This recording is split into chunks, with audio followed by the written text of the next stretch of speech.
ಸ್ಮೃತಿವನ ಭೂಕಂಪ ಮ್ಯೂಸಿಯಂ ಭುಜ್ ಇದು ಕೇವಲ ಒಂದು ಪ್ರವಾಸಿ ಸ್ಥಳವಲ್ಲ. ಇದು ಒಂದು ನೆನಪು, ಒಂದು ಇತಿಹಾಸ ಮತ್ತು ಮಾನವ ಧೈರ್ಯದ ಸಾಕ್ಷಿ. ಈ ಮ್ಯೂಸಿಯಂ 2001ರ ಗುಜರಾತ್ ಭೂಕಂಪವನ್ನು ಸ್ಮರಿಸಲು ನಿರ್ಮಿಸಲಾಗಿದೆ. ಆ ದಿನ ಕರೆದು ಹೋದ ಸಾವಿರಾರು ಜೀವಗಳಿಗಾಗಿ. ಮೊದಲು ಕೆಲವು ಮುಖ್ಯ ಮಾಹಿತಿಗಳು. ಸ್ಮೃತಿವನ ಮ್ಯೂಸಿಯಂಗೆ ಪ್ರವೇಶ ಶುಲ್ಕ ₹300. ಮ್ಯೂಸಿಯಂ ಮಂಗಳವಾರದಿಂದ ಭಾನುವಾರವರೆಗೆ ಬೆಳಿಗ್ಗೆ 10 ಗಂಟೆಯಿಂದ ಸಂಜೆ 6 ಗಂಟೆಯವರೆಗೆ ತೆರೆಯಲಾಗಿರುತ್ತದೆ. ಪ್ರತಿ ಸೋಮವಾರ ಮ್ಯೂಸಿಯಂ ಬಂದ್ ಆಗಿರುತ್ತದೆ. ಪಾರ್ಕಿಂಗ್ ಸೌಲಭ್ಯ ಲಭ್ಯವಿದೆ. ಒಂದು ಮುಖ್ಯ ನಿಯಮ: ಪ್ರೊಫೆಷನಲ್ ಕ್ಯಾಮೆರಾಗಳಿಗೆ ಅನುಮತಿ ಇಲ್ಲ. ಬ್ಯಾಗ್ಸ್ ಟಿಕೆಟ್ ಕೌಂಟರ್ ಬಳಿ ಜಮಾ ಮಾಡಬೇಕು. ಮೊಬೈಲ್ ಫೋನ್ಗಳಿಗೆ ಮಾತ್ರ ಒಳಗೆ ಅನುಮತಿ ಇದೆ.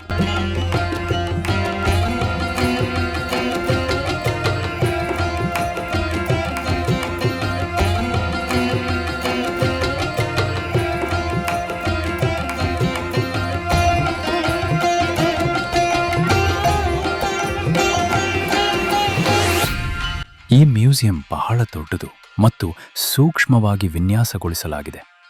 ಇಲ್ಲಿ ಹಲವಾರು ಮಹಡಿಗಳು ಮತ್ತು ವಿಭಿನ್ನ ಗ್ಯಾಲರಿಗಳು ಇವೆ. ಪ್ರತಿ ಮಹಡಿ ಒಂದು ವಿಭಿನ್ನ ವಿಷಯವನ್ನು ವಿವರಿಸುತ್ತದೆ. ಮ್ಯೂಸಿಯಂ ಅನ್ನು ಸಂಪೂರ್ಣವಾಗಿ ನೋಡಲು ಕನಿಷ್ಠ 2 ಗಂಟೆ ಸಮಯ ಬೇಕಾಗುತ್ತದೆ. ಆದ್ದರಿಂದ ಇಲ್ಲಿ ಬರುವಾಗ ಸಾಕಷ್ಟು ಸಮಯ ಮೀಸಲಿಡುವುದು ಉತ್ತಮ.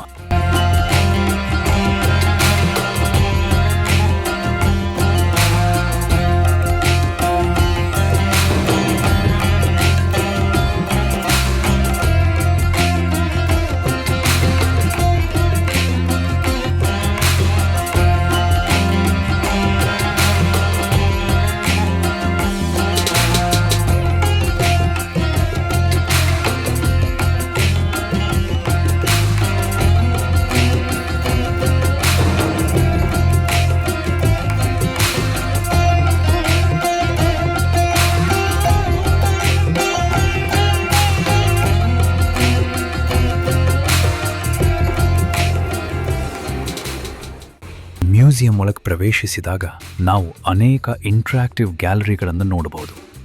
ಭೂಕಂಪ ಏಕೆ ಸಂಭವಿಸುತ್ತದೆ, ಟೆಕ್ಟೋನಿಕ್ ಪ್ಲೇಟ್ಸ್ ಹೇಗೆ ಕೆಲಸ ಮಾಡುತ್ತವೆ, ಪ್ರಕೃತಿ ವಿಕೋಪಗಳ ವಿಜ್ಞಾನ, ಇವೆಲ್ಲವನ್ನು ಸರಳವಾಗಿ ವಿವರಿಸಲಾಗಿದೆ.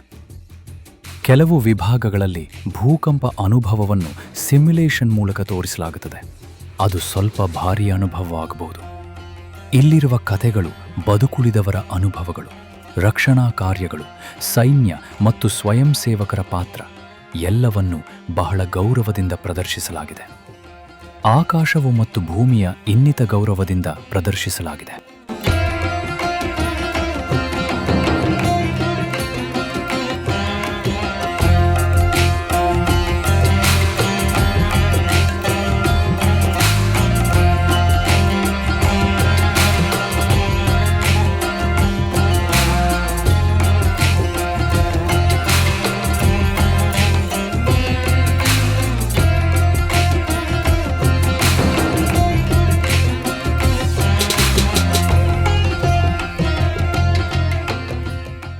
ಮ್ಯೂಸಿಯಂ ಕಾಂಪ್ಲೆಕ್ಸ್ ಒಳಗೆ ಫುಡ್ ಕೋರ್ಟ್ ಮತ್ತು ಸ್ನ್ಯಾಕ್ ಕೌಂಟರ್ಗಳು ಲಭ್ಯವಿವೆ. ವಾಶ್ರೂಮ್ಗಳು ಮತ್ತು ವಿಶ್ರಾಂತಿ ಸ್ಥಳಗಳು ಸ್ವಚ್ಛವಾಗಿದ್ದು ಸರಿ ನಿರ್ವಹಿಸಲಾಗಿದೆ.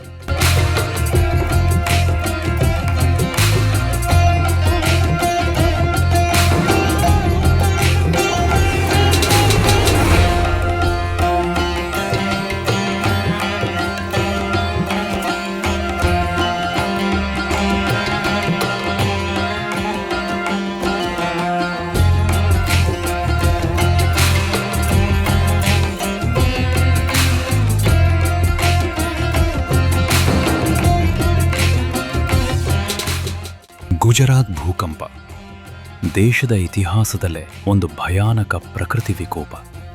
ಸಾವಿರಾರು ಜನರು ಅವರ ಪ್ರಾಣ ಕಳೆದುಕೊಂಡರು. ಅನೇಕ ಕುಟುಂಬಗಳು ಅವರ ಬದುಕನ್ನು ಕಳೆದುಕೊಂಡವು.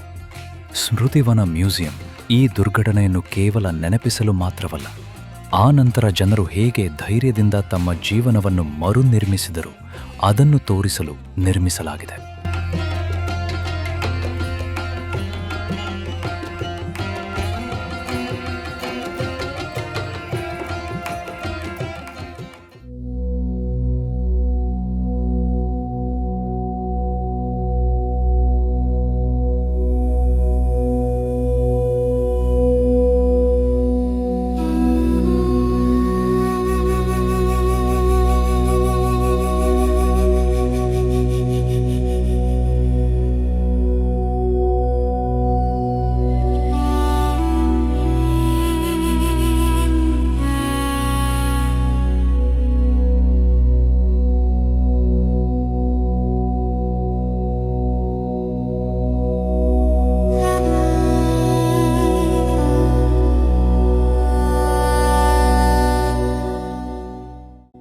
ಸ್ಮೃತಿವನ ಮ್ಯೂಸಿಯಂ ಕೇವಲ ಒಂದು ಮ್ಯೂಸಿಯಂ ಅಲ್ಲ, ಇದು ಒಂದು ನೆನಪಿನ ಸ್ಥಳ, ಒಂದು ಎಚ್ಚರಿಕೆ ಮತ್ತು ಮಾನವ ಆತ್ಮದ ಶಕ್ತಿಯ ಸಾಕ್ಷಿ. ನೀವು ಭುಜ್ ಅಥವಾ ಕಚ್ಗೆ ಭೇಟಿ ನೀಡುತ್ತಿದ್ದರೆ ಈ ಸ್ಥಳವನ್ನು ತಪ್ಪಿಸಿಕೊಳ್ಳಬೇಡಿ. ಯಾಕೆಂದರೆ ಕೆಲವು ಸ್ಥಳಗಳನ್ನು ಕಣ್ಣಿನಿಂದ ಮಾತ್ರವಲ್ಲ, ಹೃದಯದಿಂದ ಅನುಭವಿಸಬೇಕು.